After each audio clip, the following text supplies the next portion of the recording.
pesquisa, ela hoje, eu acho que se quebrou um paradigma, assim, um pré-conceito, que, bom, pesquisa se faz dentro de uma instituição renomada, enfim. Pesquisa ela está na realidade do sistema de produção, tá? E isso já há bastante tempo. Eu acho que é uma cultura que a gente, lá, sei lá, 20, 30 anos atrás, tinha uma utopia de integrar o sistema, as instituições públicas, enfim, as instituições de ensino e o setor produtivo. Hoje, na verdade, pesquisa está na realidade do sistema de produção. Quanto melhor for o delineamento, o desenho experimental, os critérios na execução, maior vai ser a qualidade das informações que vão ser geradas. Consequentemente, mais assertivo vai ser a tomada de decisão e o impacto que ela possa gerar.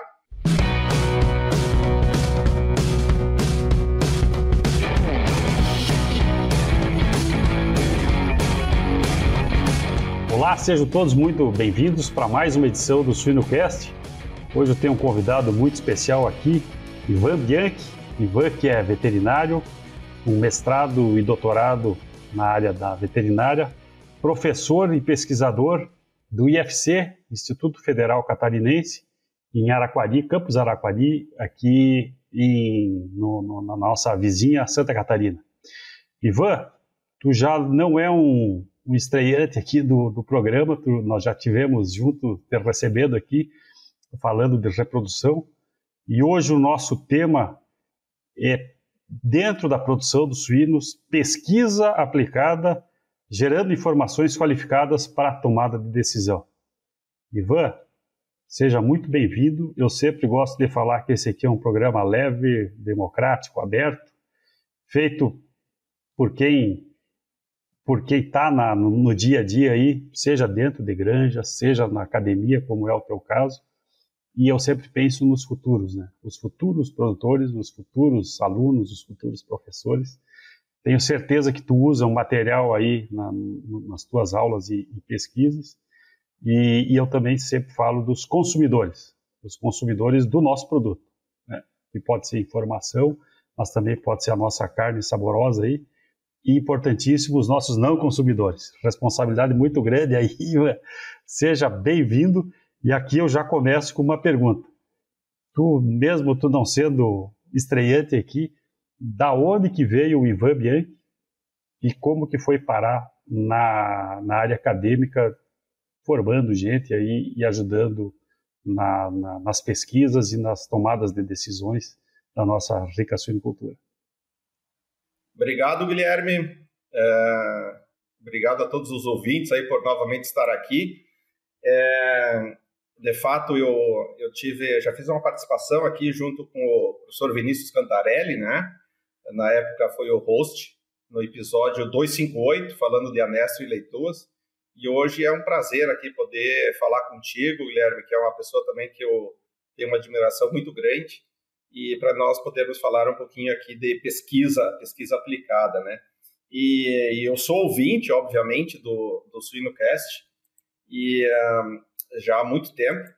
E aí eu gosto sempre dessa tua fala inicial, em que tu fala dos não consumidores, tá? Sempre é algo que desde a primeira vez me chamou muito a atenção, e acho que realmente é muito importante nós falarmos para esse público, né?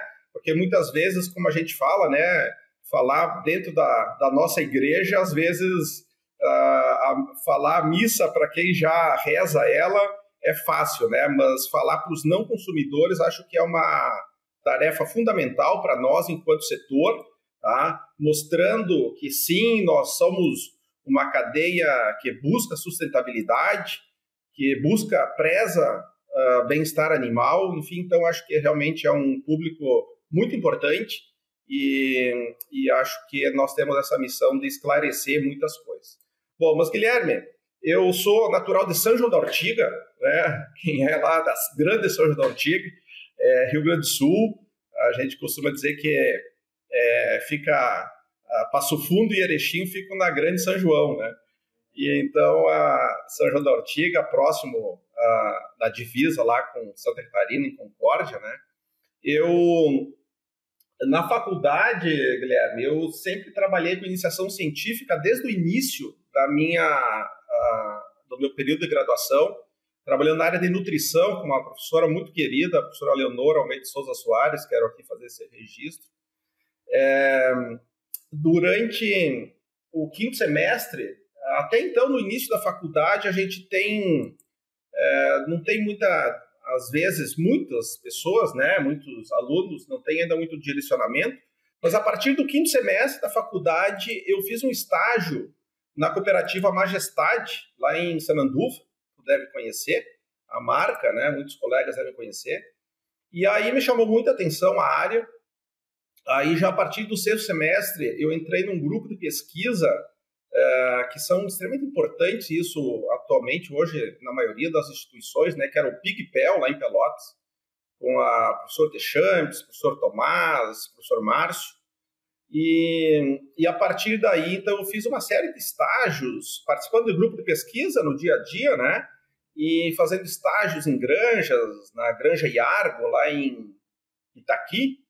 Na época, lá o Jairo Mateus, grande amigo, na oportunidade estava lá, o Cleandro Pazinato trabalhava lá também, na Granja Retiro, que pertencia ao Grupo Extremo Sul, lá na região sul do estado. Hoje, infelizmente, já não, a suinocultura no sul do Rio Grande do Sul é quase insignificante, né? Mas na época era uma granja grande.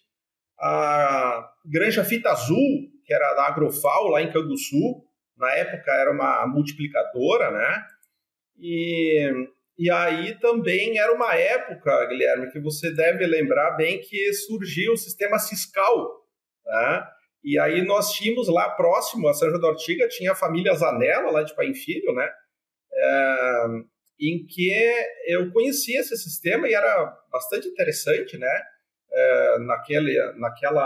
Naquele momento. E, enfim, então aí foi, vamos dizer assim, aí que surgiu a questão da suinocultura na minha trajetória. A partir de então, foi a carreira que eu segui, né? O meu estágio final de curso foi em Apucarana, numa área de nutrição.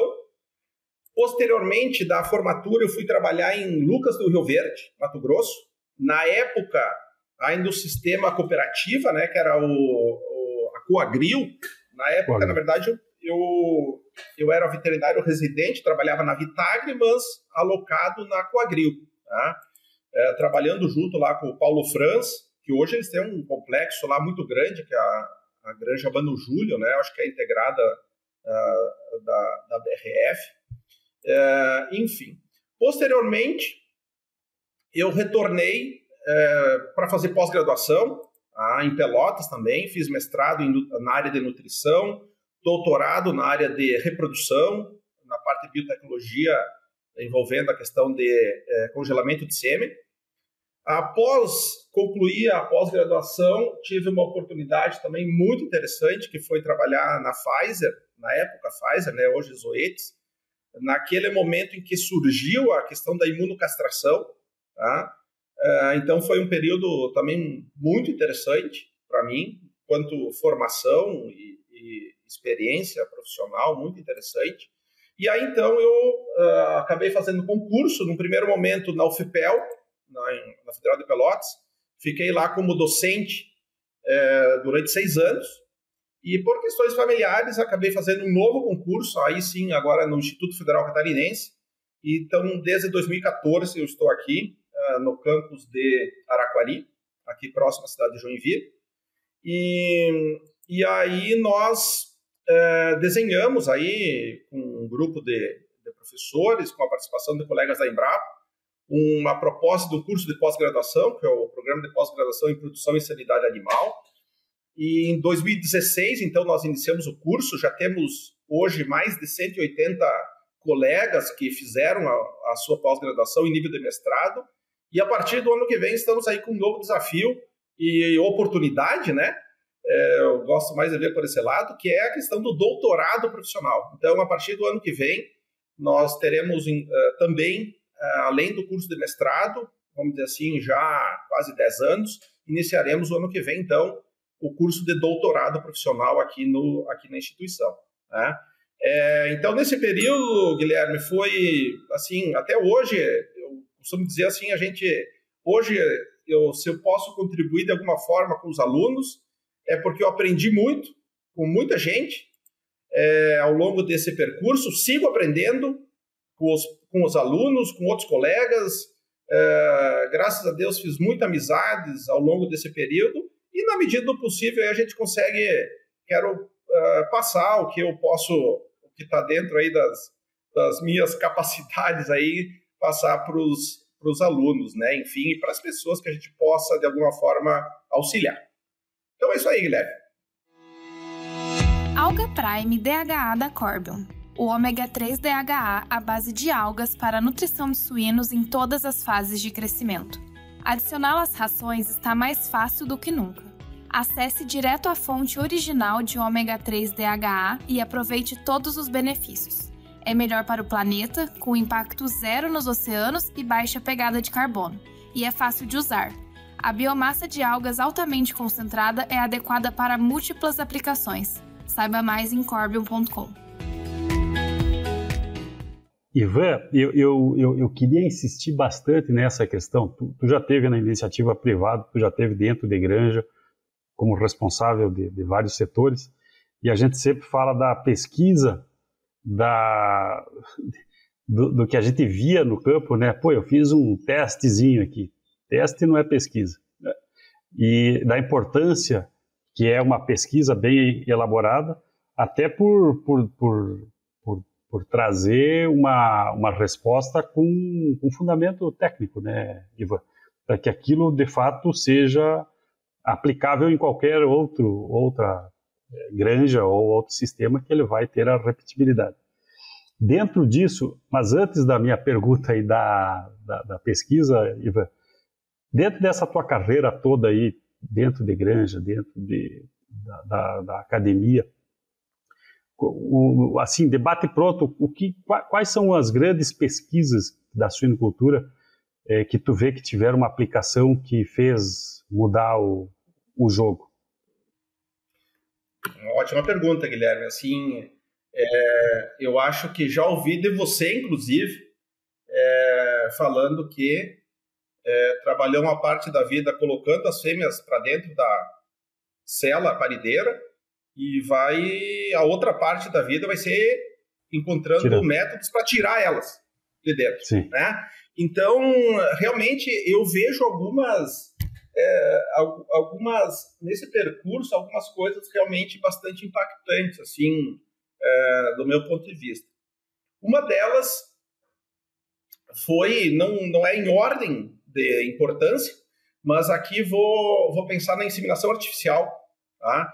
Nós temos aí, desde lá do período que era da graduação, então nós tínhamos, vamos dizer assim, uma lenda, né, que é o Werner Meinck, né, que toda a sua trajetória em função da questão de trazer a inseminação artificial para o Brasil, Axuras, enfim, mas aí nos anos 2000, a implementação da inseminação pós-cervical, tá?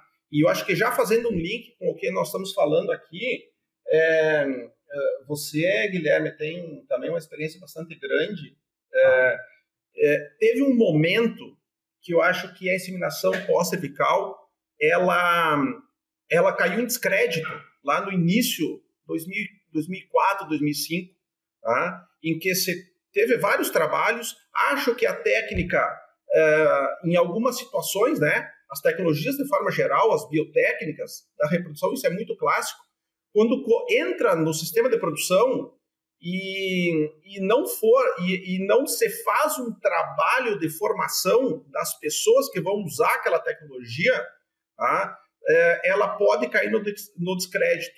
Tá? E eu acho que isso aconteceu num determinado período, tá? E aí, obviamente, a inseminação artificial seguiu crescendo, a inseminação cervical, tá? E a inseminação pós-cervical ela só foi acontecer novamente depois dos anos 2010, tá?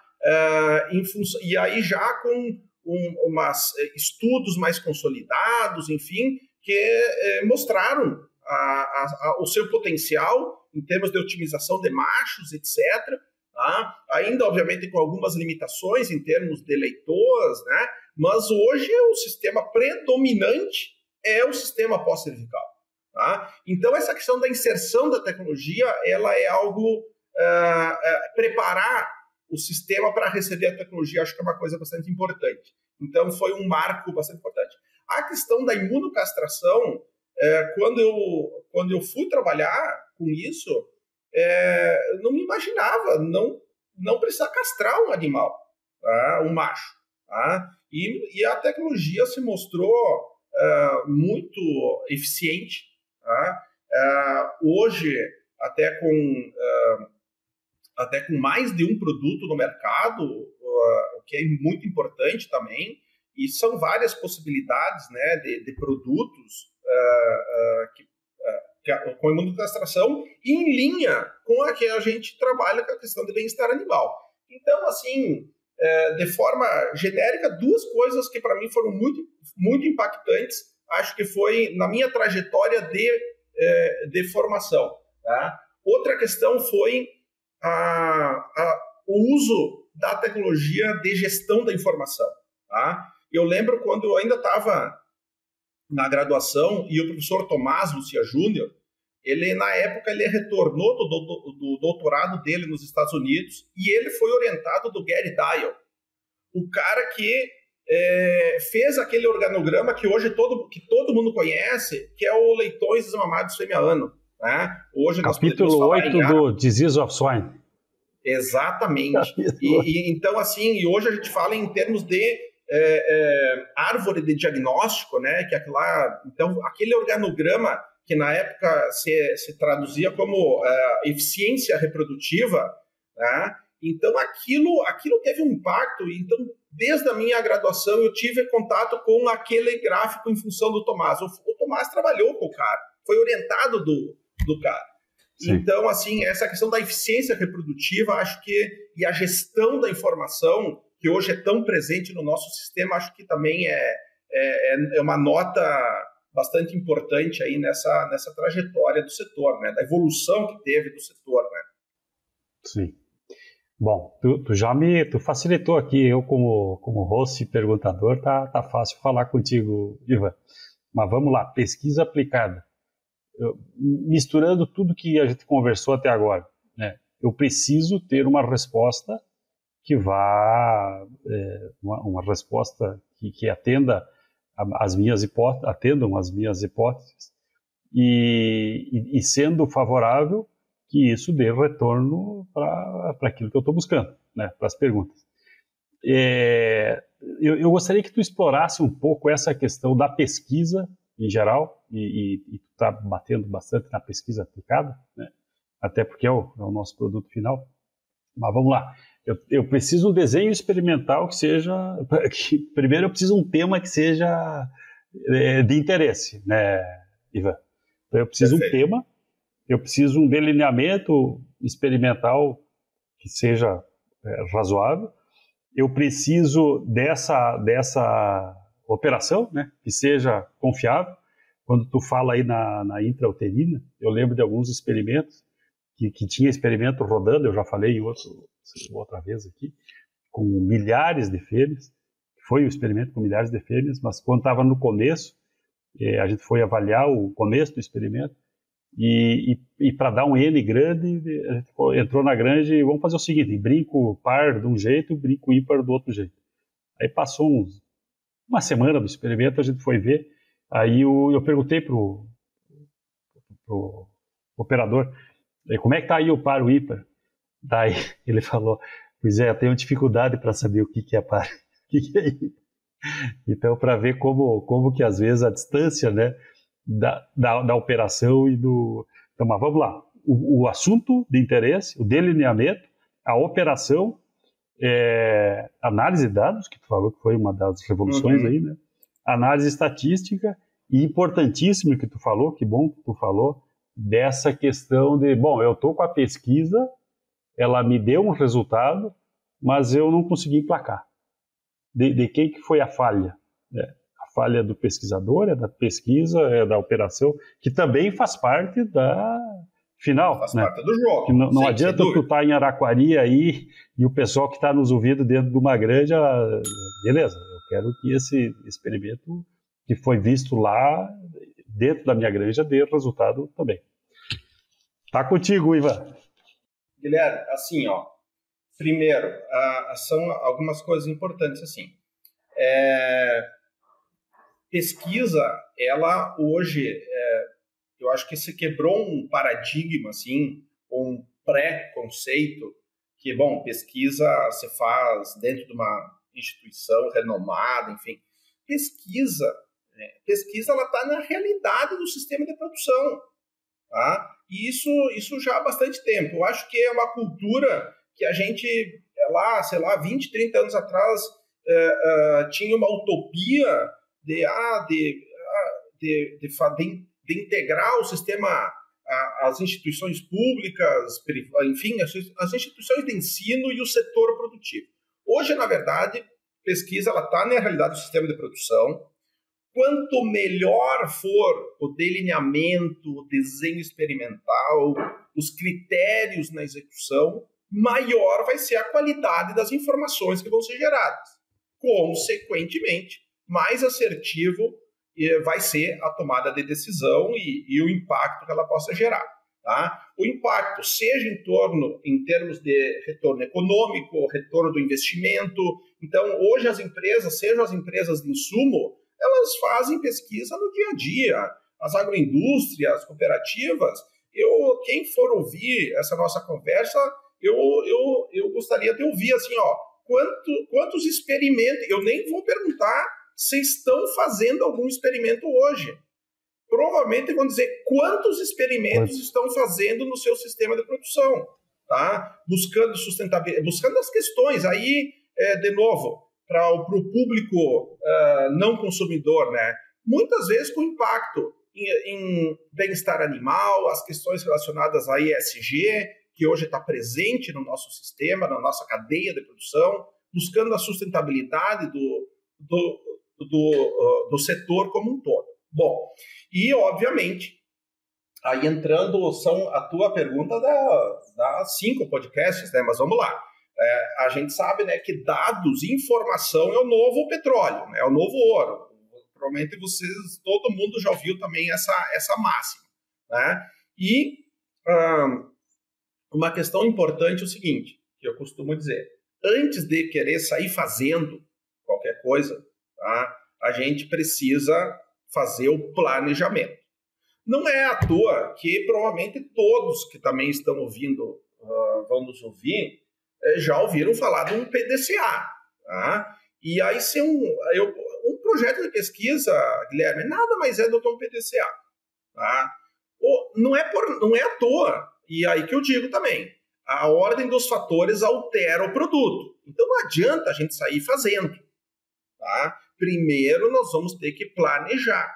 Tá? Planejar o que vai ser feito. Tá? Planejar envolve, fazer a pergunta, isso que eu quero fazer, será que alguém já não fez? Tá? Será que alguém já não fez com boa qualidade? Tá? Bom, então eu preciso fazer a pergunta certa, eu preciso achar o que eu quero responder. São coisas, o óbvio às vezes tem que ser dito, Guilherme. No nosso dia a dia, não estou querendo aqui dar moral em ninguém, hipótese alguma. Tá? O óbvio tem que ser dito e a gente às vezes precisa fazer a coisa mais simples possível. Bom, então a pergunta é, tem um desafio, vamos partir da coisa mais simples. Tem um desafio de campo na tua vida profissional, provavelmente são vários desafios. Tá? Aí a pergunta, o que precisa gerar informação e, eventualmente, o que já foi gerado de informação que eu posso buscar na literatura, numa informação qualificada, para que eu possa ver resultados de pesquisa e, então, aplicar no meu sistema, no meu desafio que eu tenho no meu problema. Bom, se eu não encontro essa resposta no que já foi pesquisado, ou pode ser que a minha pergunta de pesquisa ela ainda não esteja respondida. Ok. Então, primeiro ponto é a leitura qualificada, fazer a pergunta certa, tá?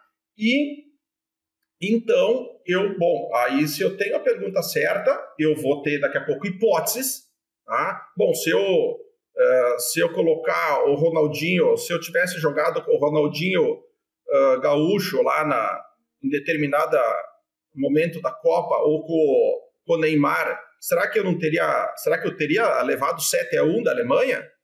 Infelizmente, ele não jogou. Tá? Então, poderia ser uma hipótese. Será que seria um resultado diferente naquela ocasião? Tá? Então, isso é uma hipótese. Hipótese, eu estou antevendo o que vai acontecer. Isso é hipótese. Tá? Bom, o que eu faço com a hipótese? Eu preciso testar a hipótese. E aí vem o experimento. Então, a ordem é essa, Guilherme. A leitura primeiro, a pergunta de pesquisa, se ela não está respondida, posso ter uma hipótese, tá? E agora eu vou testar a hipótese, baseado no experimento. Tá? Então, eu vou agora planejar um experimento. Tá? Planejar um experimento, primeira coisa, e eu acho que tu fez uma boa colocação no início, que foi o seguinte, é equipe.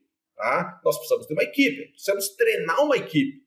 Tá? Porque se as pessoas não souberem o que elas vão fazer, vai ficar difícil, e depois, inclusive, eu que vou ter os dados, eu não vou saber se aqueles dados são confiáveis. Tá? Então, pesquisa, Guilherme, a forma da pesquisa não tem nada de novo. Tá? A pesquisa é uma receita de bolo, faz passo a passo. Essas coisas que nós já falamos, treina a equipe, bom, aí eu vou desenhar o experimento. Ok. Vou planejar o experimento. Tem vários tipos de pesquisa, que aqui não entra o detalhe de naturezas da pesquisa, né? Qualitativa, pesquisa mais básica, mais aplicada, quantitativa, qualitativa, enfim. Bom, mas eu vou desenhar um estudo. Tá? Hoje, nós temos, obviamente, que nos preocuparmos com os comitês de ética. Tá? Então, quando nós fazemos pesquisa na instituição, a gente tem que se preocupar, primeiramente, com o comitê de ética. Tá? Esses procedimentos que eu vou executar, eu vou submeter a um comitê para eles aprovarem aqueles procedimentos que eu vou realizar. Ok. Passada essa etapa, isso vale inclusive para respostas quando a gente faz inquérito ou faz questionários com seres humanos. Tá? Isso também necessita do comitê de ética. Bom, aí entra uma questão bastante importante, Guilherme, que é o desenho experimental, o delineamento experimental. Bom, se eu tiver, por exemplo, 2 tratamentos, o tratamento X proteína, o tratamento controle, e eu quero aumentar o nível de lisina. Ok, são dois tratamentos. Tá? Beleza. O que eu vou ter que fazer, então, tem uma coisa extremamente importante que é, qual que é a tua unidade experimental? Tá? O que é uma unidade experimental? A unidade experimental é aquela menor porção de um experimento em que é aplicado um tratamento. Isso é unidade experimental. Pode ser o indivíduo, tá? Uma fêmea, pode ser a baia de maternidade, pode ser a baia de creche, crescimento e terminação. Tá? Isso é unidade experimental. Tá? Outra coisa importante é o número de repetições. Então, não adianta eu comparar uma baia, o resultado de conversão alimentar, por exemplo, de uma baia contra outra baia. Eu só tenho um número de cada baia. Eu não tenho como comparar, porque não tem medida, não tem variação. Tá? Então, eu tenho uma unidade experimental e eu tenho repetições. Número de repetições. Quantas repetições eu vou ter para o tratamento A e para o tratamento B? Tá? E aí, outra coisa importante é a gente formar grupos homogêneos. Tá? Porque eu não posso priorizar ou ter uma tendência a favorecer o grupo A ou o grupo B. Por exemplo, vou dar um exemplo bem simples. Num galpão de terminação, Tá? Se eu colocar o tratamento, tem 2 tratamentos, coisa mais simples. Tratamento A e B. O tratamento A eu deixo todo para um lado do galpão e o tratamento B para o outro lado do galpão. Isso é certo ou errado? Depende. Via de regra, não é o adequado, porque você tem insolação diferente, tem uma série de questões que podem influenciar, que podem ser um viés depois no resultado. Então, de um lado, eu tenho que ter os 2 tratamentos em baias alternadas, tá? Então, isso é formar grupos homogêneos. Se eu estiver trabalhando, por exemplo, com reprodução, ordem de parto, bom, eu tenho que ter várias ordens de parto, tá? Eu tenho que distribuir as ordens de parto em todos os tratamentos que eu tiver, tá? Então, isso faz parte do desenho experimental. Tá? Aí, obviamente, eu estou falando um tratamento que tem A e B, tá? Mas eu posso ter tratamentos, por exemplo, 2x2. Bom, daqui a pouco eu tenho 2 sexos, por exemplo, macho e fêmea, e 2 níveis de dieta. Tá? Então, o que a gente chama fatorial 2x2, aí eu já tenho 4 tratamentos. Tá? E às vezes eles podem ser coisas mais complexas. Tá? Inviabiliza fazer isso numa unidade de produção? Não, mas a gente tem que ter os devidos cuidados. Tá? Ter esses pré-requisitos que a gente falou dos grupos homogêneos, um adequado número de repetições, porque depois entra naquela questão, o que no final das contas a gente quer, Guilherme? Tá? A gente quer que, baseado em todo aquele trabalho que a gente teve de executar, que nós, numa execução de um trabalho, a gente gasta tempo, gasta dinheiro, gasta uma série de coisas. Tá? Se a gente não extrair informação para que possibilite uma tomada de decisão, nós perdemos tudo aquilo. E eu acho, e uma palavra importantíssima, Guilherme, que em se tratando de pesquisa, que eu gosto muito de enfatizar sempre, é a questão ética. Tá? Nós temos que ter ética na realização dos estudos. Tá? E aí, quantas vezes você, Guilherme, ou os colegas que vão nos ouvir, daqui a pouco receberam uma informação e um teste de campo, tá? E daqui a pouco para alguém que quer vender algum produto, e a pergunta que você faz, como é que foi gerada essa informação? Qual a qualidade do estudo que gerou essa informação e que me possibilita eu tomar uma decisão? Então, as questões éticas, quem for conduzir estudos, é muito importante, porque isso daqui a pouco vai impactar em decisões, etc. Tá? E a gente quer que sejam dados mais confiáveis possíveis, que nos possibilitem, obviamente, a tomada de decisão. Deixa eu te perguntar, Ivan, tu como pesquisador, nesse teu último ponto aí, tu veio com uma informação para mim e eu fiquei em dúvida, né? Assim, eu tô vendo a tua informação do resultado da tua pesquisa, mas eu fiquei em dúvida. O que tu considera, não sei se é pior, mas eu gostaria que tu desse uma pequena fala aí, o que seria pior, um N sub- ou superestimado, ou um Pzinho aí, um nível de significância mal interpretado? Ou congelado? Não, o meu nível de significância é tanto e abaixo ou acima disso não falando. Certo. Bom, aqui entra uma coisa bastante importante, né? Que quando a gente fala em significância, né? Porque normalmente quando a gente fala em delineamento experimental, falamos aqui em vários pontos de um delineamento, né? Falamos então das questões éticas lá dos comitês de ética, da questão ética por si só, né? A unidade experimental, o número de repetições, os tratamentos, fazermos o adequado distribuição para formarmos grupos homogêneos, enfim. E aí, obviamente, tem duas coisas bastante importantes aqui. Uma é a questão das variáveis. Bom, nós temos as variáveis independentes, que normalmente são os tratamentos que eu estou aplicando. Tá? Pode ser 2, pode ser 4, enfim, pode ser um número ímpar em algumas situações, pode, claro. Tenho 3 tratamentos, tá? Nível de proteína, por exemplo, A, B e C, tá? Enfim. E aí nós entramos na questão estatística, tá? Que é o calcanhar de Aquiles, né? Muitas vezes. Bom, então, o que é a significância estatística? Né? Normalmente a gente vai lá, quando vocês estiverem assistindo uma apresentação, enfim, vocês vão ver lá o P. Tá? Normalmente, o P é um número arbitrário.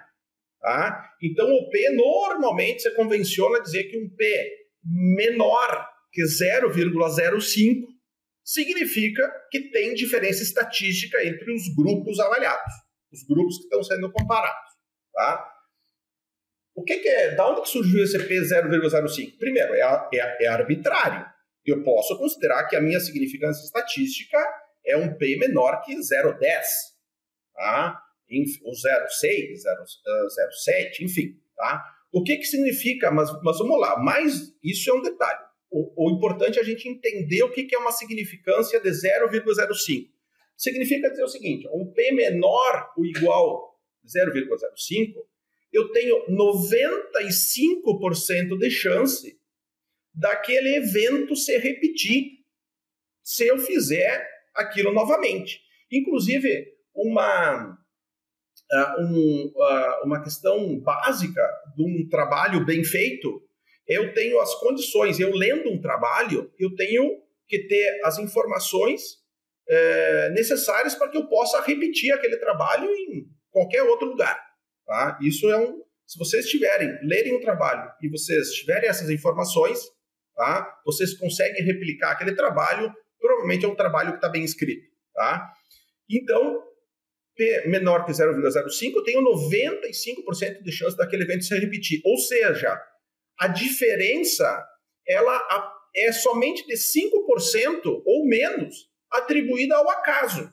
Tá? Porque nós temos a influência do vento, da temperatura, enfim. Então, isso é o erro experimental.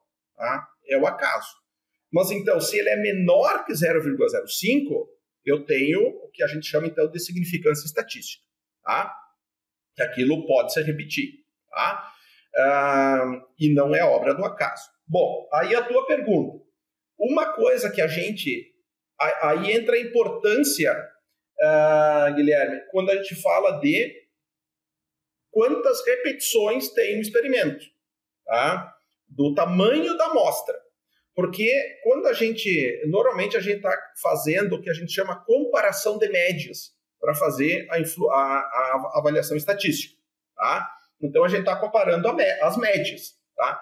Só que vocês vão sempre ver, se vocês sempre num experimento bem feito, vai ter a medida de dispersão. O que é a medida de dispersão? É aquela, o mais ou menos, tá? O mais ou menos da média, que pode ser o desvio padrão, erro padrão da média, enfim. Tem várias medidas de dispersão ou medidas de tendência central, por exemplo, mediana, moda, etc. Tá? Então, assim, quando normalmente a gente tem um alto desvio padrão, esse número, às vezes, ele pode não ser muito confiável, quando você tem um alto desvio padrão. Tá?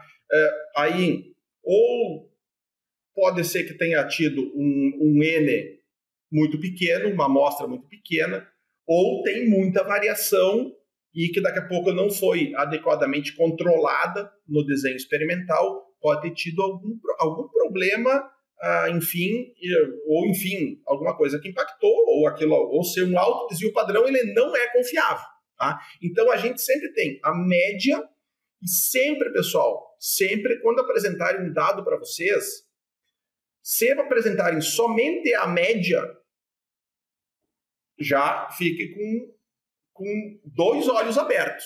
Tá? A gente precisa ver qual que foi a medida de dispersão. E isso fica muito claro, né, Guilherme? Por exemplo, pensando numa baia, o coeficiente de variação que tu tem em peso numa baia. É aquele negócio, quanto menor o coeficiente de variação, melhor. Isso, de forma geral, também se repete para a questão da medida de dispersão. Tá? E, obviamente, que quanto maior o tamanho da amostra, mais confiável provavelmente vai ser aquele resultado. Tá? Obviamente, respeitando aqueles outros critérios que a gente falou antes. Tá? Se foi um desenho, grupos homogêneos, etc. Tá? Então, pessoal, média e avaliar a medida de dispersão. E procurem também ver o seguinte, qual que foi o tamanho da amostra. Quantos animais foram utilizados, quantas unidades experimentais, aliás, tá? Que dependendo da unidade experimental pode ser a baia ou pode ser o indivíduo. Tá? Quantas unidades experimentais foram utilizadas para gerar aquela informação? Via de regra, quanto mais, melhor. Sim. Ivan, o próximo passo aqui é a conclusão. E o nosso tempo está chegando à conclusão. Mas eu queria aproveitar assim, essa tua aula aqui, eu queria aproveitar para dar uma recheada de uma experiência pessoal. Né? Tudo isso que tu falou, Ivan, né, tu chegou numa conclusão. Depois de tudo isso, tu chega numa conclusão. Né? Com N adequado, com P. Me permita só, assim, a gente chegar a avaliar os resultados, tá? Aí nós temos os resultados. É o famoso que a gente fala o seguinte, ó, tem uma colega aqui que trabalha comigo com estatística, a professora Vanessa, que ela diz, agora a gente vai começar, depois que gerou as informações, vamos namorar os dados.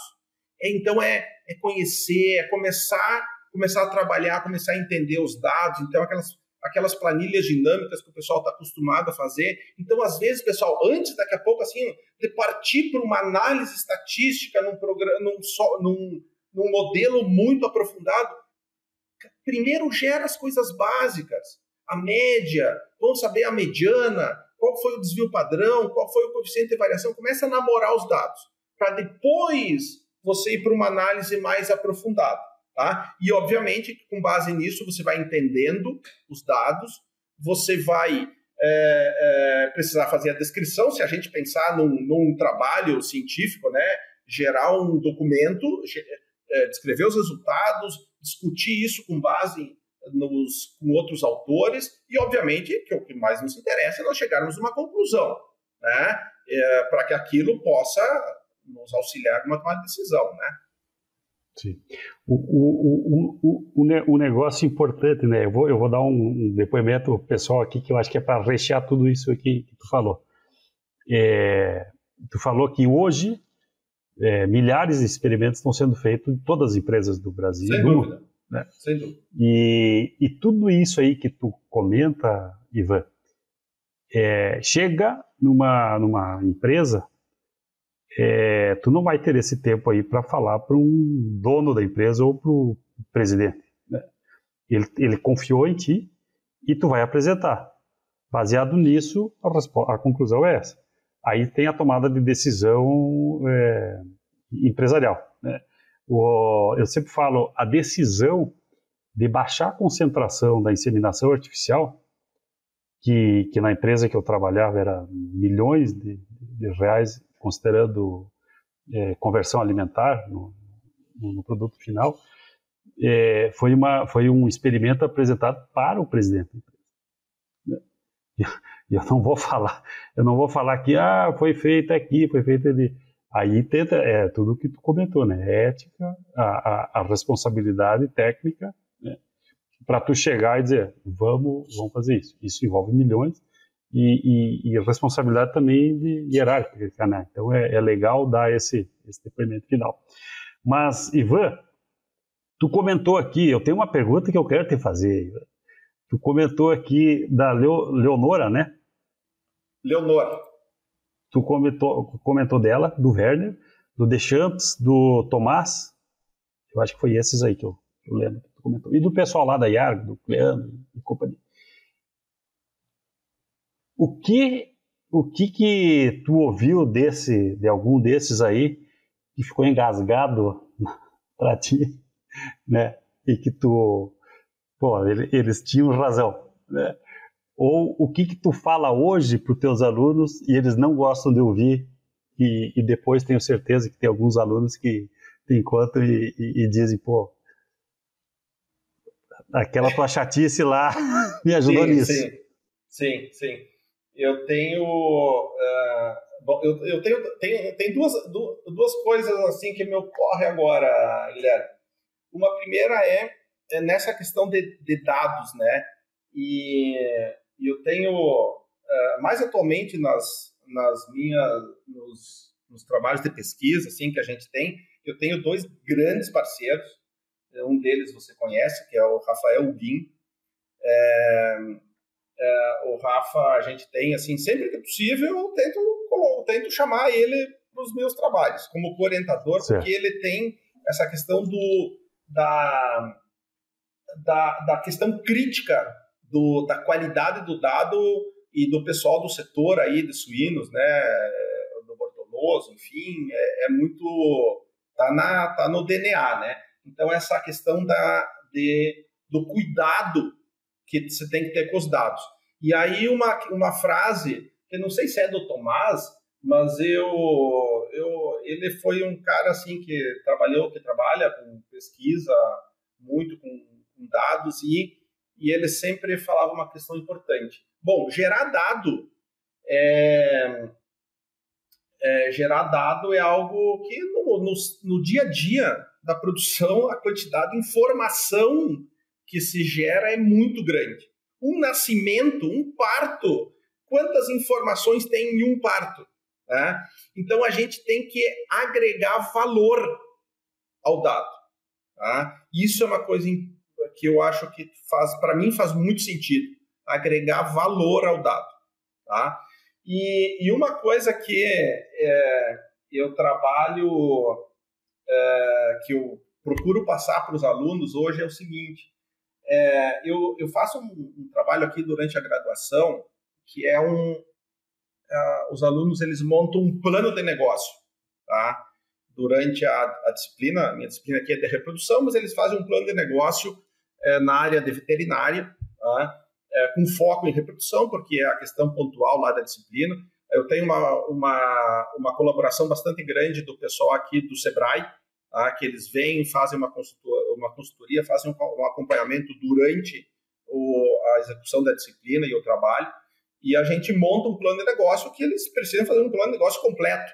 Tá? Existe uma plataforma aqui no Sebrae de Santa Catarina que está disponível, e é um trabalho bastante maçante, leva um semestre, tá, para eles fazer, e no final das contas é o que mais dá trabalho na disciplina. Mas eu já tive várias colegas que depois, já na vida profissional, me falaram: estou tendo que fazer um plano de negócio real, tá? Enfim, que envolve um pitch, envolve um planejamento e etc. Né? Então, o Canvas, né? Enfim, sim. E aí isso é algo que eu procuro ter vamos dizer assim, essa cultura para proporcionar uma formação para a vida profissional desses colegas, né? Então essas real, duas, né? Coisas aí é algo que marcou aí nessa tua pergunta. Muito bom. Ivan, estamos chegando no fim. Eu tenho uma informação aqui que eu recebi essa semana, saiu nas mídias aí, a respeito do Suinocast, e vou aproveitar e fazer um agradecimento para ti também, que colaborou, né? Mais de 168 mil pessoas impactadas com visualizações, com acessos, né? Sim. Então, a nossa responsabilidade, tem gente nos escutando, né? Que legal, que legal. Isso é um negócio, e é feito assim, desse jeito que a gente está fazendo, com pessoas que se dispõem a falar e trocar a sua experiência. E eu faço um agradecimento para todos aqui. Aproveito o teu nome aqui para agradecer todos os demais que ajudaram. Então, fico lisonjeado aí participar. Legal, né? Legal que estão nos escutando. E outra que a gente está buscando Suinocast busca sugestões de entrevistas ou entrevistados, né? Tópicos ou entrevistados. Então fica aqui aberto para quem nos escuta, se tiver sugestão, nomes ou tópicos, manda um e-mail para hello@wisenethics.com.br. Auxilia em temas como esse aqui. Isso aqui foi uma aula de estatística muito leve, né? Nossa, conseguiu deixar a coisa... Conseguiu deixar a coisa tranquila. Eu espero que os estatísticos que vão escutar, daqui a pouco eles vão começar a me mandar mensagem também, assim, não é bem assim e tal. É maravilha. A gente vai aprendendo junto. Esse é o negócio, né? Esse é o negócio. Mas tu sabe, nessa pergunta aí que tu fez, Guilherme, eu já coloco uma sugestão. Eu já ouvi vários colegas aqui, né? Até recentemente, essa semana mesmo eu ouvi um colega que eu não conheço ele pessoalmente, mas que você entrevistou, que era um colega lá de Minas, que foi... o Leandro, isso mesmo, que... a história dele é fantástica, né? O cara fez faculdade com todo o desafio, né? E trabalhando. Muito legal, muito legal. Gostei muito da história dele. E eu acho que seria interessante, Guilherme, trazer alguns produtores ou gerentes, daqui a pouco o pessoal que está lá no dia a dia da granja, sabe? Na mão na massa, qual o desafio, qual que é a percepção, né? Porque eu acho que assim, a gente fala muito em bem-estar dos animais, mas a questão também, eu acho que trazer também, e eu tenho certeza que as empresas pensam nisso, que é o bem-estar também dos colaboradores. Eu acho que eles têm muito a colocar situações, enfim, então acho que fica uma sugestão. Olha aí, já veio a sugestão imediata. Obrigado.